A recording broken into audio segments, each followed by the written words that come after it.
Bonjour les audacieuses de la foi et bienvenue sur la chaîne Oser vaincre. C'est une excellente journée pour découvrir la parole de Dieu qui a le pouvoir de changer notre vie. Cette vidéo est assez particulière dans ce sens qu'elle s'adresse plutôt à toutes les femmes et peut-être même les hommes qui me suivent et qui ont été victimes d'abus sexuels, d'inceste, des personnes qui ont été blessées, brisées par la vie, au point qu'elles n'arrivent pas à progresser ni à avancer dans la vie à cause de ces blessures. Mon objectif à travers cette vidéo est de préparer votre cœur afin de recevoir pleinement les différents messages qui vont suivre sur la prospérité de l'âme et la prospérité selon Dieu. Vous savez, il y a un frère qui m'a sollicité via Facebook. Celui-ci a suivi une de mes vidéos que j'ai enregistrée avec la sœur Marie Paris, avec laquelle j'interviens sur la chaîne Mon cœur pour Christ. Donc, ce frère a été vivement touché par cet enseignement que nous avons partagé avec Marie et il a manifesté le désir ardent d'en savoir plus. Il m'a bombardé de pas mal de questions et voilà pourquoi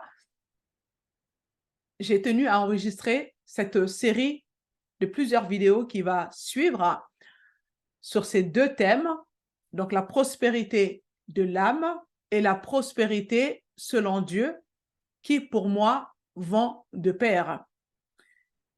Mais je sais aussi que lorsqu'on a dans le cœur l'amertume, la colère, le non-pardon, le jugement, bref, la liste est longue.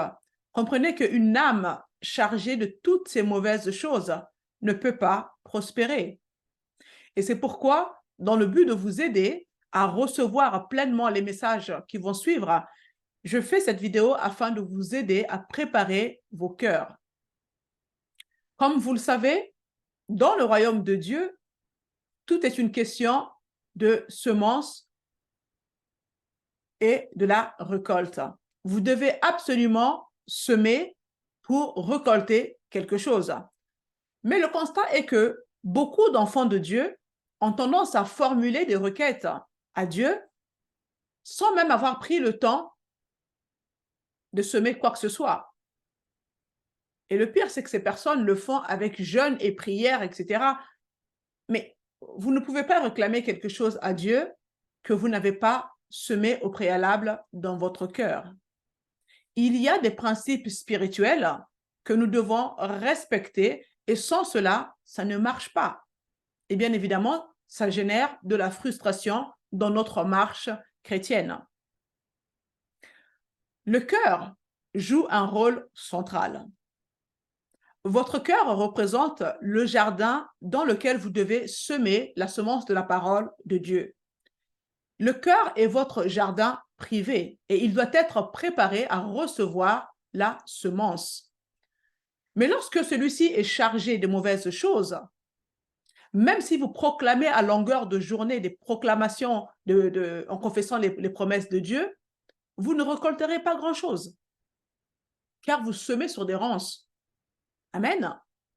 De même qu'un agriculteur ne peut planter les graines sans avoir pris le temps de retourner la terre, de travailler la terre, vous aussi, vous devez également travailler votre cœur, remettre de l'ordre dans votre cœur afin de semer de la bonne manière et pouvoir récolter les promesses de Dieu. Amen. Si vous semez dans un cœur qui est rempli de colère, de non-pardon, de toutes ces mauvaises choses, il n'y aura pas grand-chose à la fin. Votre cœur est composé de votre esprit et de votre âme. Comment le savons-nous? 1 Pierre 3, 4 parle de l'esprit et dit que c'est l'homme caché du cœur. Si vous êtes né de nouveau, sachez que votre esprit est parfait. Il est juste, il est irréprochable, il est rempli d'amour, puisque l'amour de Dieu a été répandu dans nos cœurs par le Saint-Esprit. Votre esprit est rempli de joie, votre esprit est rempli de paix. Toutes ces choses qui font partie du fruit de l'esprit. Vous avez la guérison divine dans votre esprit, vous avez la prospérité de Dieu en vous, vous êtes complète et mature en Christ. Vous ne recevez pas un petit Jésus qui grandit au fur et à mesure. Amen. Parce que moi, c'est ce qui m'avait été enseigné lorsque je suis née de nouveau, que mon Jésus était petit dans la mesure où je ne renouvelais pas la pensée. Donc, en gros, Jésus grandissait en moi au fur et à mesure que je grandissais, ce qui est totalement faux. Amen. Donc, c'est votre âme qui grandit car il subit un processus de transformation à mesure que vous renouvelez votre pensée selon la parole de Dieu. Toutes les bonnes choses que nous avons dans notre esprit né de nouveau ne se produisent pas de façon automatique dans notre âme. Dans Genèse 1, verset 26, Dieu dit, et je paraphrase, que vous et moi avons été créés à sa propre image, selon sa ressemblance, et nous avons la domination. Son image fait référence à notre esprit lorsque nous sommes nés de nouveau. Sa ressemblance fait référence à notre âme lorsque celle-ci s'aligne avec notre esprit. Le but de Dieu pour notre vie est que nous soyons conformés à sa ressemblance et cela a lieu dans notre âme car nous le sommes déjà dans notre esprit. C'est dans cette mesure que nous marcherons dans la domination. Si nous ne prenons pas le temps de renouveler nos pensées et de se soumettre ou de conformer nos émotions et même notre volonté au Seigneur, le diable fera de nous sa proie. Un cœur sain est une source de vie pour le corps. Et très souvent, le cœur des gens n'est pas guéri. En conséquence, il empêche la vie de Christ contenue dans notre esprit, né de nouveau, de circuler dans notre corps. Et voilà pourquoi je vous encourage à permettre à Dieu de guérir totalement votre cœur, de pardonner et de libérer tous ceux qui vous ont blessé, qui vous ont fait du mal. C'est vraiment important. Vous devez laisser votre cœur être guéri. Et ensuite, vous savez ce qui se passera? Vous serez un témoin, vous contribuerez à la guérison du cœur des autres. Et c'est principalement ce que Dieu fait avec moi. Je croise beaucoup de personnes qui ont subi quasiment les mêmes difficultés, les mêmes blessures que moi. Mais ce n'est pas un hasard. Si Dieu les dirige vers moi, ce n'est pas un hasard. Vous comprenez?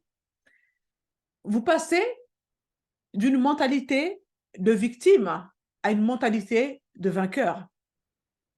Ne laissez pas vos blessures, vos échecs, vos douleurs vous définir. Ce n'est pas ce qui définit votre avenir, ni même la nouvelle création que vous êtes devenu en Christ.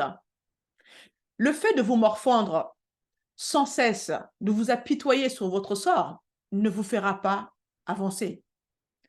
Je vous demande pardon si mes mots vous choquent, mais mon but est de vous aider à vous relever. Je suis passée par des moments où le diable m'attaquait sans cesse avec des pensées suicidaires à cause de toutes ces blessures dont j'ai été victime.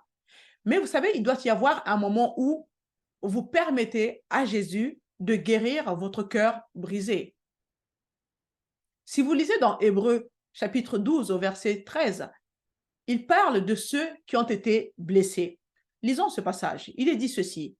Redressez donc vos mains fatiguées, affermissez vos genoux chancelants.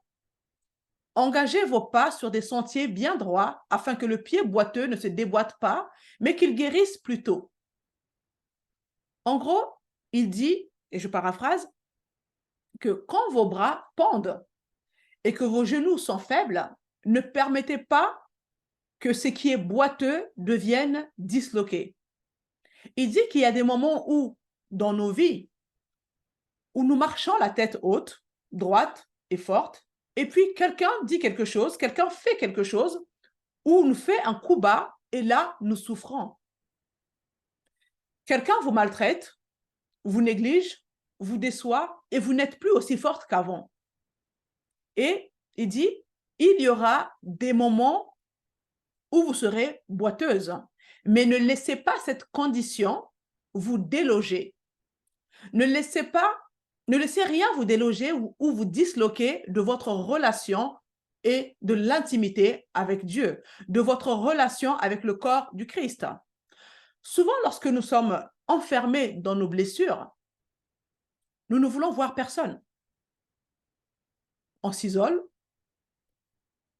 on n'a même plus envie d'aller à l'église, on est en colère contre Dieu et même contre nous-mêmes.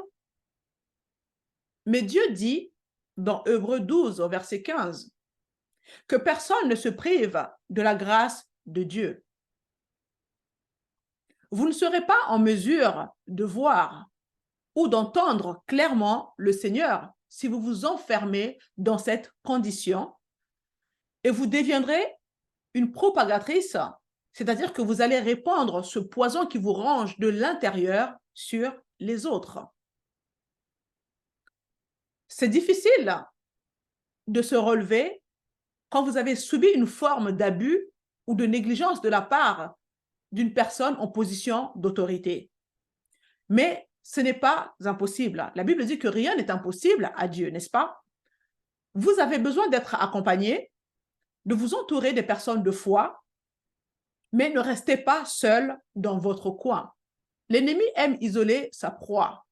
Vous comprenez? Donc, ce n'est pas une bonne chose de vous enfermer sur vous-même et de rester loin de tout le monde. Si vous voulez avancer, vous devez faire un choix à un moment donné, prendre une décision. Vous devez pardonner et vous devez laisser le Seigneur vous guérir.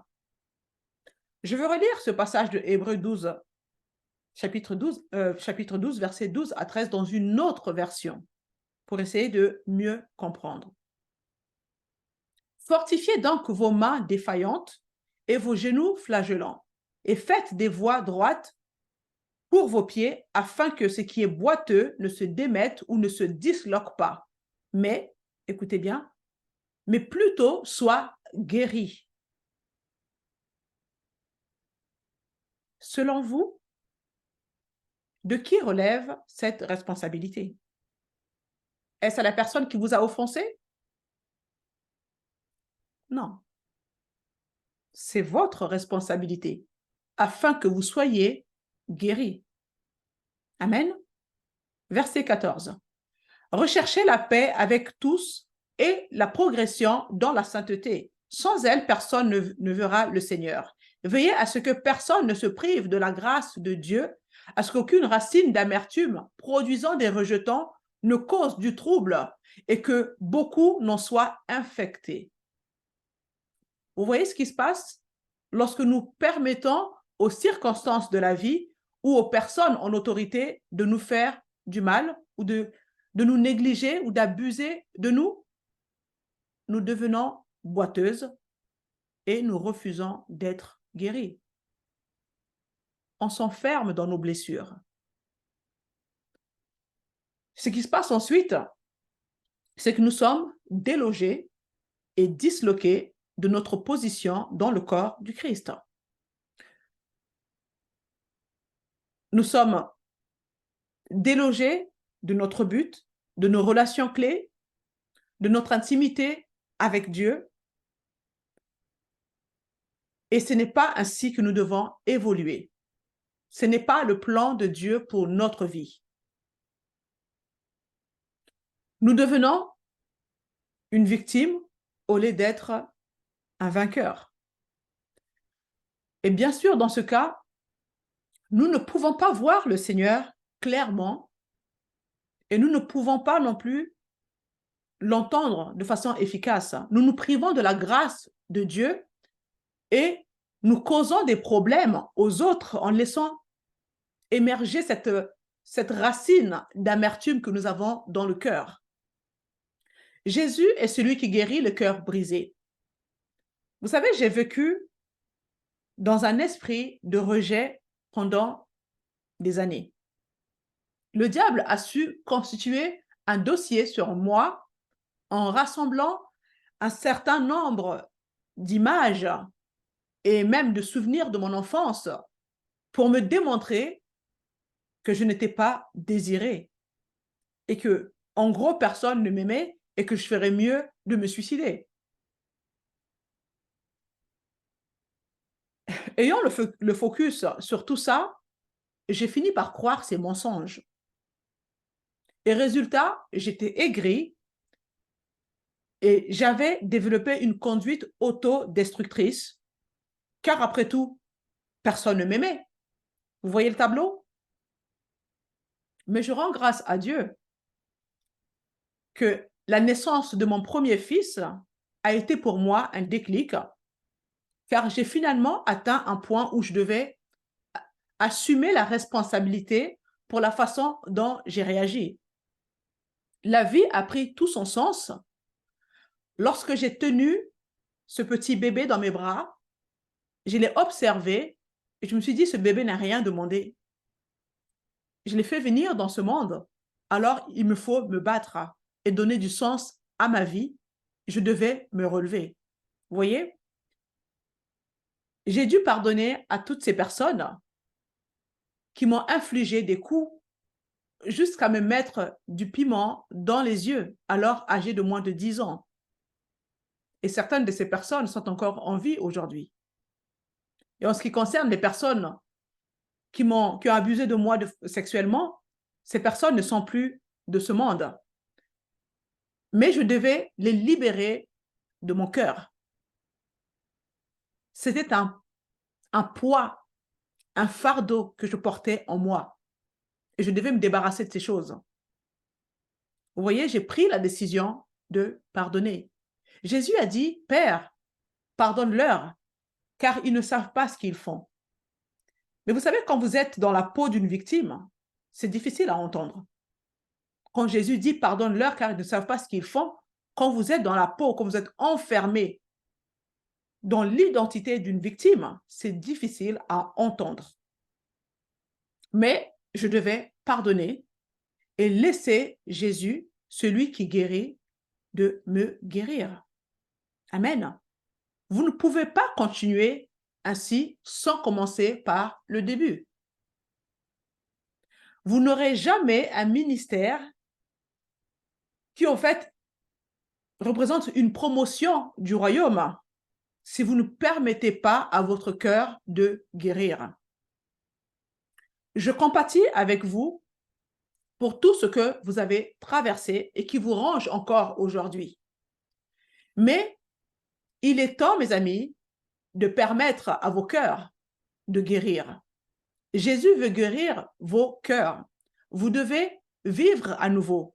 Vous devez faire confiance à nouveau. Vous devez aimer à nouveau et permettre à vos âmes d'être à nouveau soumises à Jésus. Amen.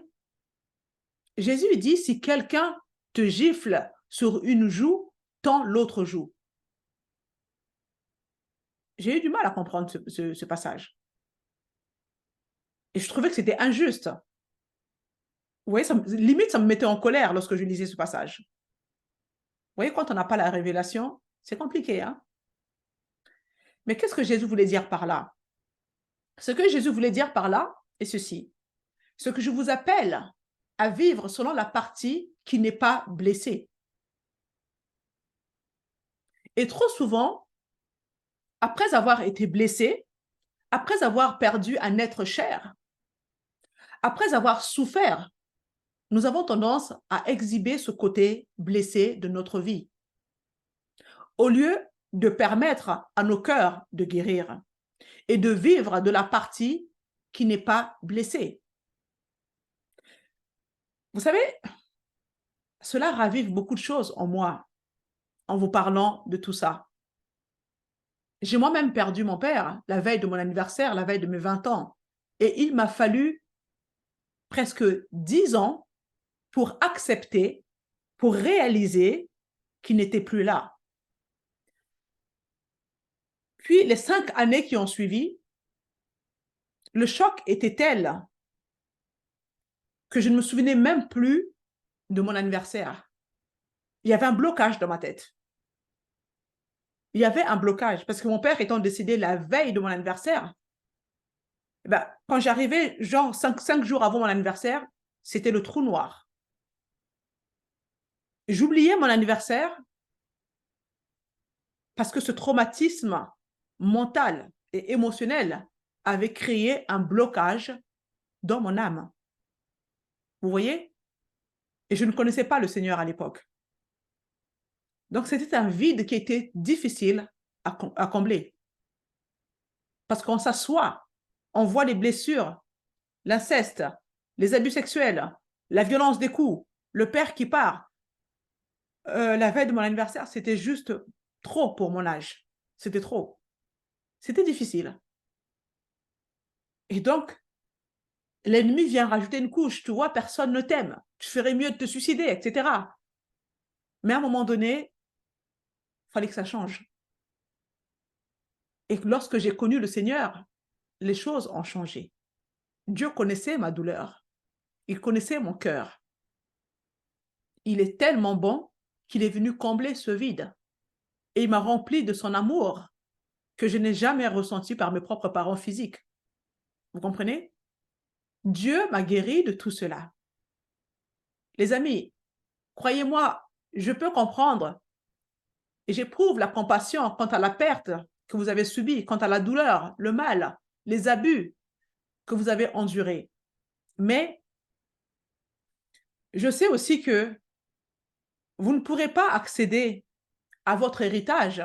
Vous ne pourrez pas accomplir la destinée que Dieu vous a appelé à accomplir en vivant du côté qui a été blessé, en vivant comme une victime. Vous n'êtes pas une victime. En Christ, vous êtes un vainqueur. Amen. Dieu vous parle aujourd'hui. Allez-vous laisser Dieu vous guérir? Je vous le demande. Allez-vous lui permettre de guérir votre cœur? Vous pouvez être guéri d'un cœur brisé, tout comme vous pouvez être guéri dans votre corps physique. Je suis sûre que vous avez déjà entendu parler de ces messages sur le pardon, sur le fait que c'est une vérité qui vous libère, c'est une puissance qui vous libère. Vous connaissez toutes ces choses. Mais malgré que vous avez entendu ces messages, beaucoup ont fait le choix de ne pas pardonner à la personne ou aux personnes qui vous ont blessé. Mais comprenez que ce manque de pardon vous causera plus de mal, plus qu'il n'en causera à la personne qui vous a offensé. Dieu veut tellement que vous accomplissiez votre destinée. Il est ému et se soucie de tout ce que vous vivez, de la souffrance que vous endurez. Il connaît vos douleurs. Il sait ce que vous avez traversé. Dieu n'est pas sourd, Dieu n'est pas aveugle. Amen. Tout ce qui se passe dans les ténèbres est lumière devant Dieu. Il vous aime et il a un plan pour vous. Il a un appel sur votre vie. Il a des meilleures choses en réserve pour votre vie. Vous comprenez? Et ce n'est pas son désir que vous puissiez vivre brisé et meurtri. Ce n'est pas son plan pour vous. Allez-vous lui faire confiance à nouveau pour qu'il puisse vous restaurer? Mettez votre main sur votre cœur et nous allons prier. Ainsi, vous allez donner la permission à Jésus de guérir votre cœur. Ensuite, vous devez pardonner aux personnes qui vous ont fait du mal. Vous devez les relâcher. Vous devez arrêter de parler de toutes ces choses, de toutes ces blessures, parce que ça donne de la puissance à l'ennemi pour vous faire encore plus de mal. Ça ne sert à rien d'en parler sans cesse. Ça ne sert à rien. Vous devez tourner cette page. Amen. Je vous invite à répéter cette prière après moi. Père, je te remercie pour ce message. Je désire que mon cœur soit guéri. Jésus, tu es celui qui guérit mon cœur brisé. Je choisis de pardonner. Et là, je vous laisse simplement dire au Seigneur qui est cette personne. Nous pardonnons à cette personne, Père. Nous la libérons de toute dette qu'elle nous doit et de toute punition que nous estimons être la leur. Nous les remettons à toi, Père. Amen. Maintenant, je vais prier pour vous. Père, je libère maintenant la vertu de guérison de Jésus pour toucher et aller profondément dans votre cœur et guérir ce cœur brisé. Et enlever cette douleur qui vous ronge depuis tant d'années. Jésus s'est chargé de vos douleurs et de toutes vos maladies. Et en ce moment même, Jésus enlève cette douleur si vous le permettez. Nous recevons maintenant, Père, au nom de Jésus-Christ. Amen. Je vous invite à répéter ceci avec moi. Père, je te remercie. Mon cœur est guéri et je choisis de vivre ma vie non comme une victime, mais comme un vainqueur. Je vivrai ma vie